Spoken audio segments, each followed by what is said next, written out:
Hi friends, welcome to Kattavandi channel. இப்போ நீங்கள் பார்க்குற டிப்பர் வந்து யூஸ்டு டிப்பர் தான்.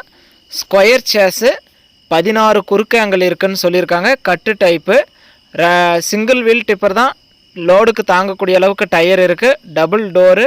இந்த டிப்பர் இருக்கிற இடம் பார்த்திங்கன்னா ஈரோடு மாவட்டம் சத்தியமங்கலத்தில் இருக்குது. டிஸ்பிளேவில் தெரிகிறது பார்ட்டியோட நம்பர் தான். நீங்கள் டைரெக்டாக பார்ட்டிக்கே கான்டாக்ட் பண்ணிவிட்டு நேரில் போய் ஹைட்ராலிக்கெல்லாம் தூக்குதா அப்படிங்கிறதெல்லாம் நான் செக் பண்ணி பார்த்துட்டு எடுத்துக்கலாம். டயர் நல்லா குட் கண்டிஷனில் இருக்குது. லோடுக்கு தாங்கக்கூடிய அளவுக்கு இருக்குது. நீங்கள் அப்படியே எடுத்துகிட்டு போனால் உங்கள் பேர் எழுதி அப்படியே நீங்கள் ஓட்டிக்கலாம். அந்தளவுக்கு தரமாகவும் இருக்குது. இந்த டிப்பர் வந்து பிளாட்ஃபார்ம் வந்து 6 mm, சைடு 4 mm திக்னஸ்ன்னு சொல்லியிருக்காங்க. ஹெவியான டிப்பர், ஹெவியான லோடுக்கும் தாங்கும். அந்தளவுக்கு நல்லா தெளிவாகவே இருக்குது. இந்த டிப்பரோட ரேட்டு வந்து 1,40,000 ரூபா சொல்கிறாங்க. இது ஃபைனல் ரேட்டோ ஃபிக்ஸட் ரேட்டோ கிடையாது. நேரில் வாங்க, முன்ன பின்ன அனுசரித்து கொடுக்குறேன்னு சொல்லியிருக்காங்க. நேரில் போய் பாருங்கள், ஹைட்ராலிக்கெல்லாம் செக் பண்ணி பாருங்கள். பிளாட்ஃபார்மெல்லாம் நல்லா திக்னஸ் எல்லாம் பார்த்துட்டு உங்களுக்கு பிடிச்ச அமௌண்ட் கட்டி நீங்கள் வண்டி இந்த டிப்பர் எடுத்துக்கலாம்.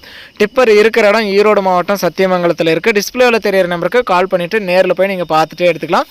16 குறுக்கு angle, platform 6 mm, side 4 mm, நல்லா தெளிவாக இருக்குது. Heavy tipper. இந்த டிப்பரோட ரேட்டு வந்து 1,40,000 ரூபா சொல்கிறாங்க. நேரில் போனால் முன்ன பின்ன அனுசரித்து பேசிக்கலாம். டிப்பரும் நல்லா தெளிவாகவே இருக்குது. நம்ம நேரில் பார்க்கல, நீங்கள் நேரில் பார்த்துட்டு உங்களுக்கு பிடிச்சா மட்டும் அமௌண்ட் கட்டி எடுத்துக்கலாம். வீடியோ பார்த்துட்டு பிடிச்சிருந்தா ஒரு லைக் பண்ணுங்கள். செகண்ட்ஸில் நல்லா தெளிவான டிப்பரு, நல்லா தெளிவான டயரோட திக்னஸான ஹெவியான டிப்பர் செகண்ட்ஸில் வாங்கணும்னு நினைக்கிற நண்பர்களுக்கு இந்த வீடியோ மறக்காமல் ஷேர் பண்ணி கஸ்டமருக்கு ஒரு சப்போர்ட் பண்ணி கொடுங்க.